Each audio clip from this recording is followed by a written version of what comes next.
السلام علیکم. پروگرام خبر اور تجزیہ میں خوش آمدید. میں ثنا نقوی. پروگرام میں میرے ساتھ موجود ہیں مزمل سہروردی صاحب. بہت شکریہ مزمل صاحب.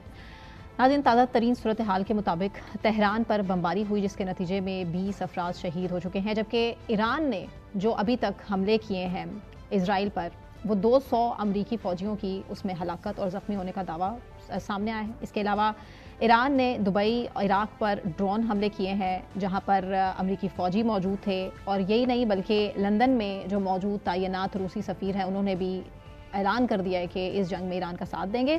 جبکہ 18 امریکی انٹیلیجنس ایجنسیز کی رپورٹ بھی سامنے آئی ہے جو یہ بتاتی ہیں کہ بڑے پیمانے پر حملوں سے بھی ایران میں رجیم چینج نہیں کیا جا سکتا ہے. مزمل صاحب، کس طرف جاتی دیکھ رہے ہیں آپ صورتحال؟ دیکھیں، لڑائی تو چل رہی ہے، اب ہم اس پر ہیں. میں اس کے ایک اور اینگل کی طرف آج آپ کی توجہ دلانا چاہتا ہوں. کیا؟ دیکھیں، امریکن فورسز نے بمباری میں ایران میں ایک ڈی سیلیٹیشن پلانٹ جو پانی دیتا ہے سمندر کا پانی صاف کر کے اس کو نشانہ بنایا، جس کے وہاں کی کچھ آبادی پانی سے محروم ہو گئی ہے. اب اس کے جواب میں ایران نے کہا ہے کہ ہم بھی خلیجی ممالک کے اور ارد گرد کے تمام ممالک کے ڈی سیلیٹیشن پلانٹس کو نشانہ بنائیں گے. اچھا، اب تیل کی تنصیبات تو اپنی جگہ ہیں کہ تیل اب نائے ہرمز بند ہے تو تیل مہنگا ہو گیا ہے، اور جب جنگ بند ہوگی اب نائے ہرمز کھل جائے گا. اچھا، ٹیکنیکلی یہ جو پانی والا معاملہ ہے نا، یہ تیل سے بھی خطرناک ہے. عمان جو ہے وہ 86% پانی اپنا سمندر سے یہ ڈی سیلیٹیشن پلانٹ سے حاصل کرتا ہے. سعودی عرب 70% پانی اپنا ڈی سیلیٹیشن پلانٹ سے حاصل کرتا ہے. آپ سمجھیں، یو اے ای بھی اس طرح اپنا 80% پانی وہاں سے حاصل کرتا ہے. یہ جتنے خلیجی ممالک ہیں یہ پانی کے لیے بھی سمندر کو پہ رلائے کرتے ہیں کہ ان کے ڈی سیلیٹیشن پلانٹس ہیں جو پانی صاف کر کے ان کی آبادی کو دیتے ہیں. چونکہ نہ وہاں دریا ہیں، نہ وہاں بارش ہوتی ہے، نہ وہاں پانی کا کوئی اور ذریعہ ہے، نہ جھیلیں ہیں، نہ کچھ ہے. یہ سمندر کا کھارا پانی ہے جو وہ صاف کرتے ہیں اور پینے کے قابل بناتے ہیں. اور یہ اب ان جو ڈی سیلیٹیشن پلانٹس ہیں ان پر تو کوئی انٹرسیپٹرز نہیں لگے ہوئے. دیکھیں نا، آئل ریفائنریز پہ آپ نے انٹرسیپٹرز لگا لیے، بیسز پر انٹرسیپٹرز لگا لیے. کسی کو اندازہ ہی نہیں تھا کہ جنگ تیل سے ہوتی ہوئی پانی پہ پہنچ جائے گی. اور اگر آپ یہ دیکھیں، اگر یہ پانی کے پلانٹ ایک ویلڈ ٹارگٹ بن جاتے ہیں کہ آپ نے ایران میں پانی کا پلانٹ اڑایا، ایران کہتا ہے ہم جواب میں پانی کے پلانٹس اڑائیں گے، تو خطہ تو بغیر پانی کے ہو جائے گا. پانی کے ہو جائے گا. اور پانی کا بحران تیل سے بڑا بحران ہے، کشیدہ ہوتی جا رہی ہے مسلسل. ٹھیک ہے نا. تو اس لیے میرا یہ تھا کہ یہ جو لڑائی میں اب نیا پہلو آیا ہے کہ یہ پانی کے پلانٹس کو نشانہ بنانے کا، اور اگر ہم یہ دیکھتے ہیں کہ ان جی سی سی کنٹریز کے پانی کے پلانٹس کو نشانہ بنایا جاتا ہے اور وہ یہ دوبارہ فوری تو لگ نہیں سکتے. آپ میری بات سمجھے، پینے کے پانی کے بغیر کیسے گزارا ہوگا. تو اس لیے میرا ذاتی طور پہ یہ خیال ہے کہ یہ جو ایک اینگل ہے اس کو سب کو دیکھنا چاہیے. اور یہ جو پانی وہ کہتے ہیں آئل کے تو پھر متبادل ہو جائے گا. کوئی الیکٹرک گاڑیاں بھی موجود ہیں جو تیل کے بغیر چلتی ہیں، کچھ دن تیل کے بغیر بھی رہ لیا جائے گا. دنیا میں عرب ملکوں کے علاوہ تیل کے دوسرے راستے ممالک بھی موجود ہیں جن کے پاس تیل ہے. روس کے پاس ہے، اور دنیا کے ممالک ہیں جن کے پاس تیل ہے جو کوئی تھوڑی بہت کمی پوری کر بھی دیں گے. پانی کہاں سے آئے گا؟ تو آپ میری بات سمجھیں. تو میرا پہلا تو پوائنٹ میں یہ بتانا چاہ رہا تھا کہ یہ جو امریکہ نے ایران میں ان کے پانی کے پلانٹ پہ حملہ کیا ہے، جس کے بعد ایران نے بھی جوابی وہاں پہ خطے میں پانی کے پلانٹس پہ حملے شروع کیے ہیں. اس کے نتیجے میں خطے میں پانی، پینے کے پانی اور استعمال کے پانی کی کمی شدید ہوگی. اور وہاں اب اتنی آبادیاں اس پانی کی بنیاد پر ہی تو آباد ہوئی ہیں.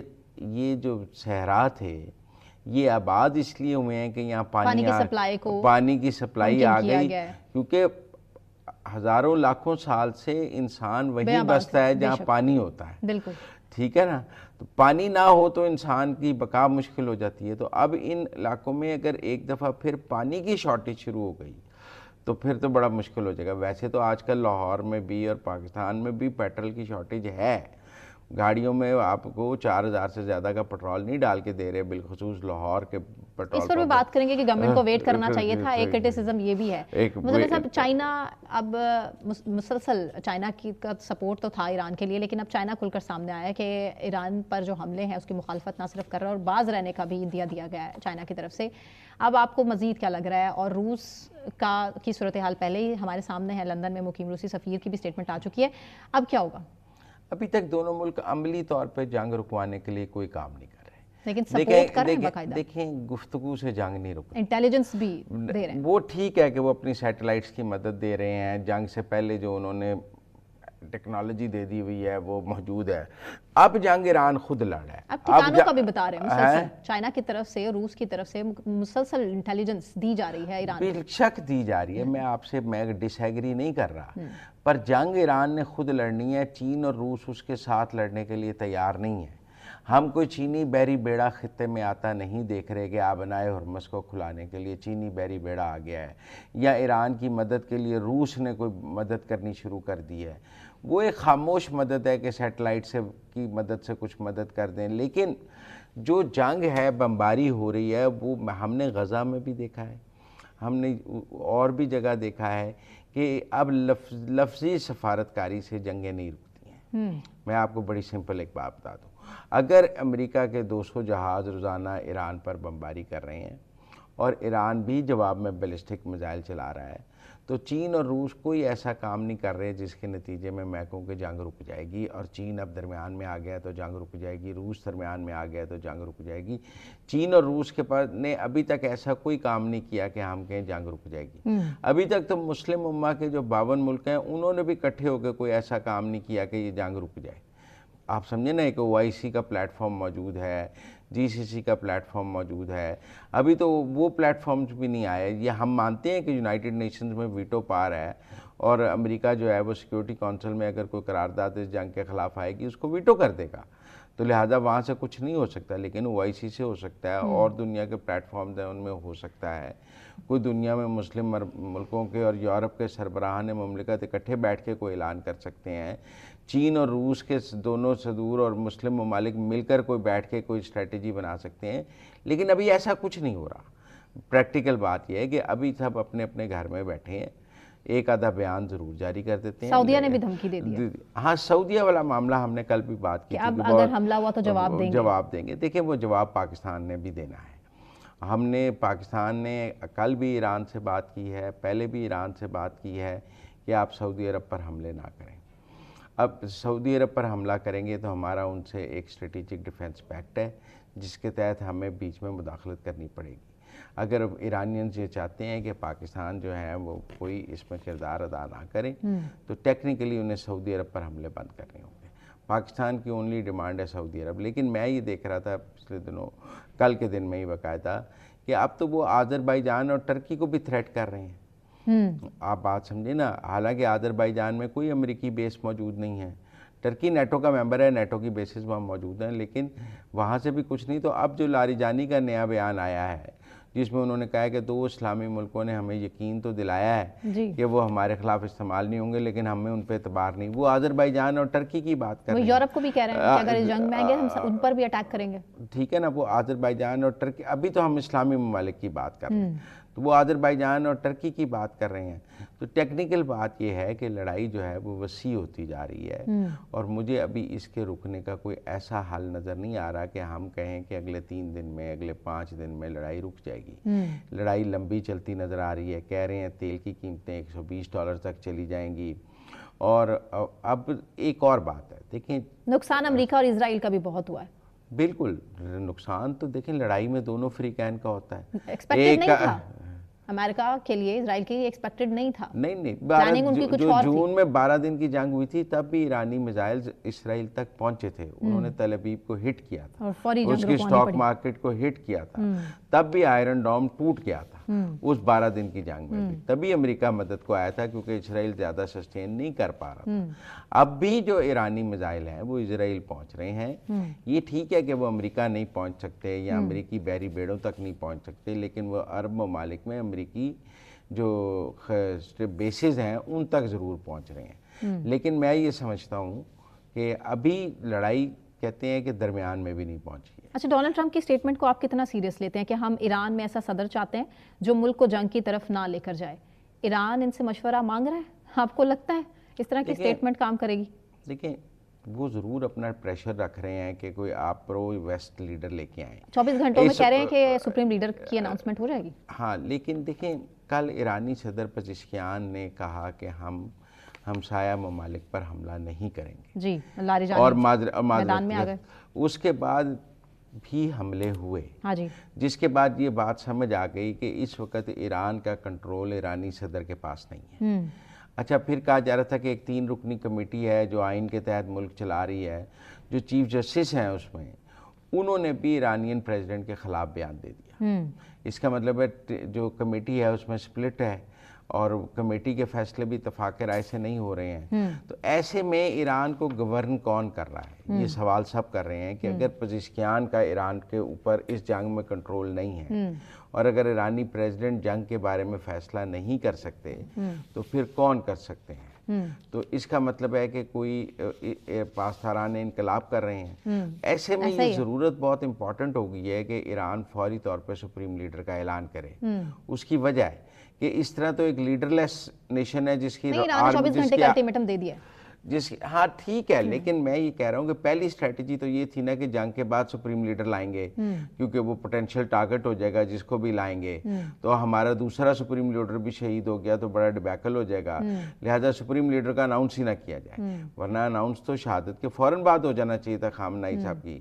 اسٹریٹجی تھی کہ ذرا لیٹ اناؤنس کیا جائے، لیکن اب جنگ میں جو ریٹ آف دی گورنمنٹ کا سوال پیدا ہو گیا ہے کہ پزشکیان صاحب کے آرڈر پاسداران انقلاب نہیں مان رہی، جو بظاہر لگ رہا ہے، اور کہا جا رہا ہے کہ وہ زیادہ آرڈرز مجتبیٰ خامنہئی کے مان رہی ہیں اور لاریجانی کے مان رہے ہیں بنسبت پزشکیان کے، تو پھر ایک سپریم لیڈر کا آنا تو اس لیے بھی ضروری ہو گیا کہ سسٹم آف دی گورنمنٹ موجود ہی نہیں ہے۔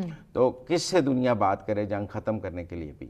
اگر جنگ ختم کرنے کے کا اختیار پزشکیان کے پاس نہیں ہے، ایرانی صدر کے پاس، اگر ساری دنیا کو یہ سمجھ آ گئی ہے کہ ایرانین پریزیڈنٹ کے کہنے پہ ایران میں کچھ نہیں ہو سکتا، جنگ نہیں رک سکتی، کوئی ڈیل نہیں ہو سکتی، تو پھر ایک ایسا بندہ تو چاہیے نا۔ تو جنگ روکنا چاہ رہے ہیں امریکہ اور اسرائیل؟ دیکھیں کسی جنگ نے بالآخر رکنا ہوتا ہے، غزہ کی بھی رکی جا کے، یہ کوئی جنگ بھی جو ہے نا، میرا مطلب ہے آخر اس میں سیز فائر تو ہونا ہوگا نا۔ کون سے ممالک مزمل صاحب انوالو ہیں جو رکوانے کے لیے کوششیں کر رہے ہیں؟ ابھی تو میں نہیں سمجھتا کوئی ملک اس طرح کا کوئی ٹریک ٹو ڈپلومیسی میں آپ کہیں کہ ایران سے بات ہو رہی ہے، عرب کنٹریز بھی نہیں، ابھی کوئی دیکھیں مسلم ممالک کوئی کردار نہیں ادا کر رہے، اس کی وجہ کہ مسلم ممالک پر خود بمباری ہو رہی ہے، اور وہ تو اب چاہتے ہیں کہ ایک دفعہ ایران کا جو ہے سسٹم گول کر دیا جائے تاکہ یہ تو اب ہمارے اوپر مستقل تھریٹ ہو جائے گا، اس کی اسرائیل سے لڑائی ہو یا نہ ہو یہ ہم پر ضرور میزائل چلاتا رہے گا، پتہ لگے اسرائیل سے صلح کر لی اور پڑے گی نا ان کو بھی کوئی پوزیشن کہ اسرائیل کا ساتھ دے دیں یا پھر۔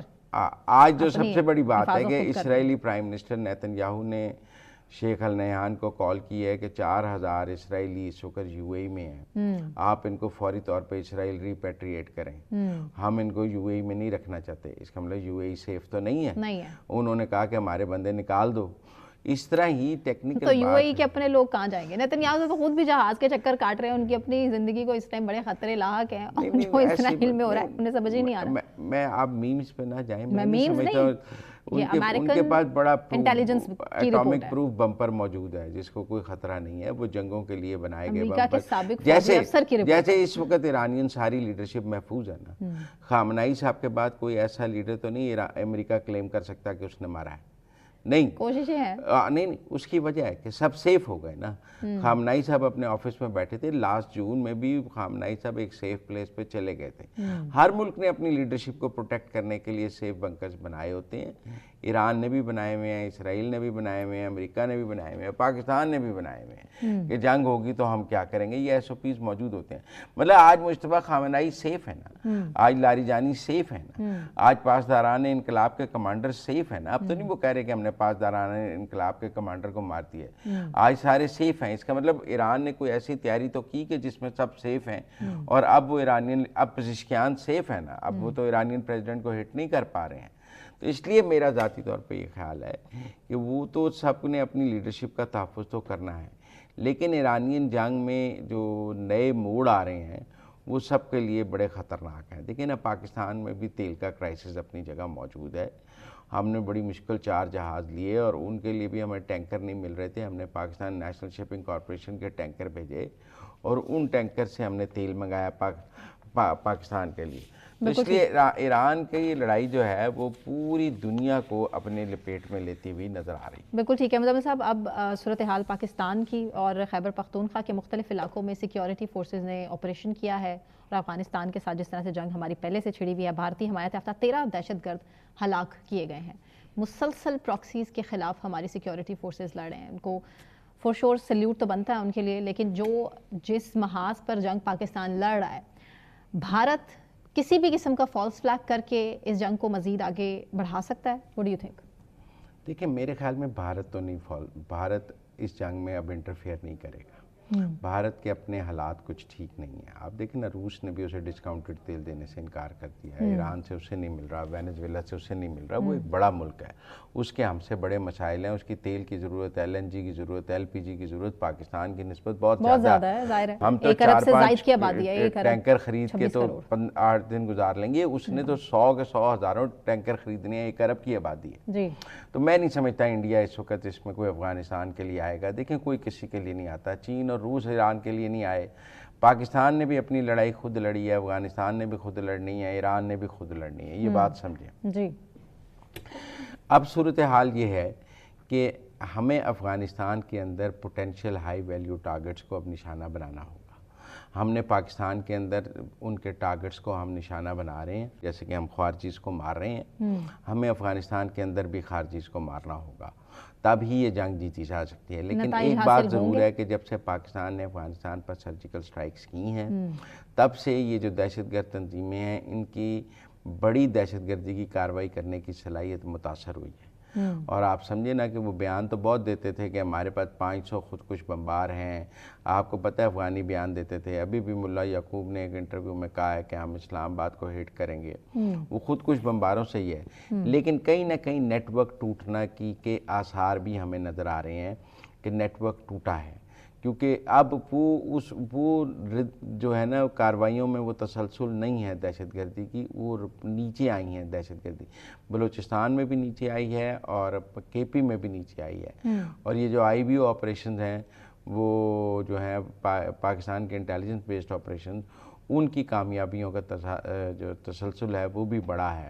اور ہم اب چن کر مار رہے ہیں.